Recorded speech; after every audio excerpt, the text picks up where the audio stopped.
14 अप्रैल 1912 की स्याह खामोश रात में अगर कोई शोर बरपा था तो वो एक बहुत बड़े धक के वीजल के टूटने की आवाज थी। उस जमाने का सबसे बड़ा बैरी जहाज एक बहुत बड़े आइसबर्ग से टकरा चुकी थी। ये कहानी टाइटैनिक की है, जो 20वीं सदी की सबसे बड़ी कहानी है, जिसके बारे में लोग आज बात करते हैं। इस बड़ी कश्ती की आइस स्टार्ट बोर्ड साइड एक आइसबर्ग से जा टकराई। जिस वक्त ये हादसा पेश आया तब रात 11:40 हो रहे थे और चीजें आहिस्ता आहिस्ता खराब होना शुरू हो रही थी। ये कोई मामूली हादसा ना था। उस आइसबर्ग ने थोड़े ही टाइम में विजुअल को इतना नुकसान पहुंचा दिया कि उसके 5 वाटर लाइट कंपार्टमेंट्स में पानी भरना शुरू हो गया था। शिप के क्रू ने उसी टाइम इन्वेस्टिगेशन शुरू कर दी और देखना चाहा कि अगर वो किसी तरह से इस मसले का हल कर सकते हैं। रात के इस अंधेरे में और जमीन से दूर उनकी मदद करने वाला कोई नहीं था। वो इस मुसीबत की घड़ी में किससे मदद मांगते,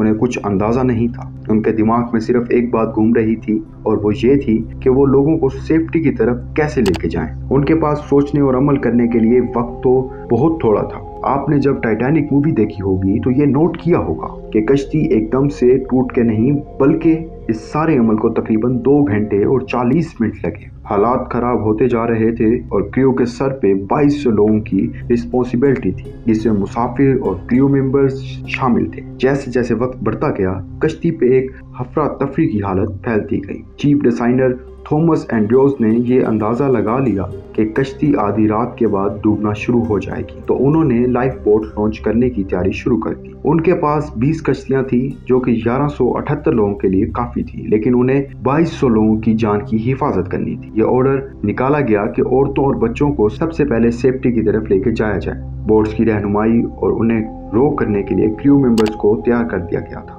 देखते ही देखते 2 घंटे के अंदर अंदर कश्ती के अंदर उधम मचने लग गया था। क्रू मेंबर्स की ये ड्यूटी लगाई गई कि वो मुसाफिरों को जगा के ये बताएं कि कुछ बहुत बड़ा होने वाला है, जिसकी वजह से उन्हें लाइफ बोट्स में जल्द अज जल्द शिफ्ट करना पड़ेगा। रात के 12 बजे के करीब कुछ क्रू मेंबर्स ने डिस्ट्रेस सिग्नल्स भेजना शुरू कर दिए। एक स्ट्रीम शिप जिसका नाम फ्रैंकफर्ट थी, सबसे पहले सिग्नल उसको मिला और उसने वापस जवाब दिया, लेकिन वो समुद्री 140 किलोमीटर दूर थे। कुछ बाकी शिप्स को भी ये सिग्नल्स मिला, लेकिन वो सब टाइटैनिक से बहुत ज्यादा फासले पर थे। 12:20 के करीब कनाड लाइनर करपाथिया को टाइटैनिक का डिस्ट्रेस सिग्नल मिला और वो फौरन से टाइटैनिक की मदद करने के लिए रवाना हो गई।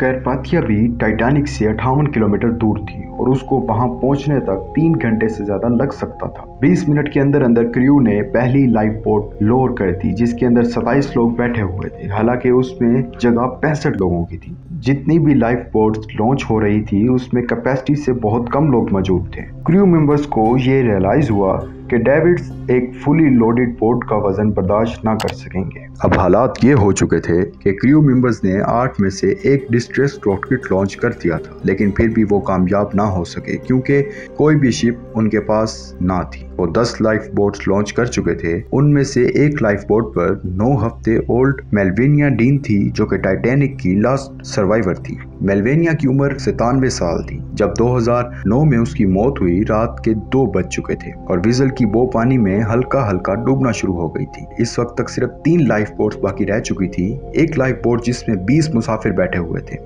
उसमें पानी भरने लग गया था और एक तरफ परेशानी का आलम था। अभी वो लाइफ बोट को सेफली पानी में उतारने की कोशिश में थे कि वो उल्ट गई, लेकिन मुसाफिरों ने किसी तरह से उस उल्टी हुई लाइफ बोट पर ही 2:17 क्रू मेंबर ने अपनी आखिरी कोशिश करते हुए एक लास्ट डिस्ट्रेस सिग्नल भेज दिया और 1 मिनट के अंदर अंदर पूरी टाइटैनिक में लाइट जा चुकी थी और अब हर तरफ अंधेरा ही अंधेरा था। कश्ती का वो मजीद डूबता गया, जिसकी वजह से स्ट्रेन जमीन से काफी ऊपर राइज करता चला गया। इस सब की वजह से टाइटैनिक के दरमियानी हिस्से में बहुत ज्यादा प्रेशर पड़ने लग गया था। रात के इस पैर हर तरफ खौफनाक आवाजें गूंज रही थी। टाइटैनिक एक ऐसी शिप जिसने हजारों लोगों की उम्मीदें वाबस्ता थी, 3 और 4 फ्यूल्स के दरमियान में से अब 2 हिस्सों में टूट चुकी थी। 2:20 के करीब टाइटैनिक पूरी की पूरी पानी में डूब चुकी थी और लोगों की वाबस्ता उम्मीदें टूट चुकी थी। टाइटैनिक अपने सबसे पहले सफर के लिए 10 अप्रैल 1912 को एक अटलांटिक रूट के लिए रवाना हुई। अपने ऑफिशियल लॉन्च के दिन टाइटैनिक दुनिया की और हिस्ट्री की सबसे बड़ी मूवेबल ऑब्जेक्ट थी।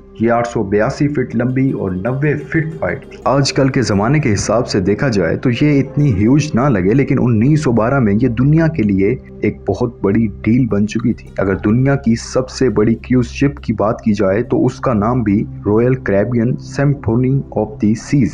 ये तकरीबन टाइटैनिक के साइज से 5 गुना बड़ी है और अगर शिप को वर्टिकल पोजीशन में रख दिया जाए तो ये तकरीबन एम्पायर स्टेट बिल्डिंग जितनी लंबी है। इसकी हाइट तकरीबन 1250 फीट की होगी, लेकिन अपने वक्तों में टाइटैनिक सबसे ज्यादा मशहूर थी। अपने सफर के दौरान ये शिप एक बार फ्रांस में रुकी थी और अपनी आखिरी डेस्टिनेशन न्यूयॉर्क पहुंचने से पहले इसने एक और स्टॉप लिया जो कि आयरलैंड में था। अपने सफर की शुरुआत के 4 दिन बाद टाइटैनिक आइसबर्ग से रास्ता अलग न कर सकी और फिर उसके बाद क्या हुआ वो हम सब जानते हैं। 2200 लोगों में से सिर्फ 700 लोगों की जान बच सकी, जिनमें ज्यादातर खवातीन और बच्चे शामिल हैं। उस रात बहुत ज्यादा ठंड थी। टाइटैनिक को डूबते हुए 1 घंटा और 20 मिनट हो चुके थे, लेकिन तब तक भी सर्वाइवर्स का कोई पता नहीं था कि उनकी जान बचाने के लिए कोई आ रहा है या नहीं। आखिरकार दूर से उन्हें एक रोशनी दिखाई दी गई। ये कैफेटेरिया की थी और वो इनकी तरफ इनकी मदद के लिए लाइफ बोट्स वगैरह भी लेकर आ रहे थे। कैफेटेरिया के क्रू ने सारे सर्वाइवर्स की मदद करते हुए उन्हें पानी से ऊपर निकाला और जो लोग डूब रहे थे उनकी भी जान बचाने की कोशिश की। जब इस मामले पर मजीद इन्वेस्टिगेशन की गई तो ये जानने में आया कि लेलैंड लाइनर कैलिफोर्निया टाइटैनिक से 20 माइल से भी कम दूरी पे थे, लेकिन बदकिस्मती से उन्हें टाइटैनिक का कोई डिस्ट्रेस सिग्नल ना मिल पाया। उसकी वजह यह सामने आई कि लेलैंड लाइनर का रेडियो ऑपरेशन ऑफ ड्यूटी रहा। अटलांटिक के दोनों तरफ के मुल्कों ने जब ये खबर सुनी तो वो खौफजदा और परेशान होकर रह गए थे और उन्होंने ये दावा किया कि वो शिप्स के रूल्स और ऑपरेशन में तब्दीली लाएंगे ताकि फ्यूचर में आइंदा ऐसे हादसे पेश ना आए। इसके साथ साथ एक नई पॉलिसी सामने आई जिसमें यह साफ साफ लिखा गया कि जितने भी मुसाफिर होंगे उसी तादाद के हिसाब से लाइफ बोट्स भी होनी चाहिए ताकि किसी की जान खतरे में ना रहे, और क्रू मेंबर्स को साहिल से पहले कश्ती की प्रॉपर मैनेजमेंट का ख्याल रखना होगा। इसके अलावा एक इंटरनेशनल आइस पेट्रोल टीम बनाई गई जिसका मकसद आइसबर्ग को तलाश करना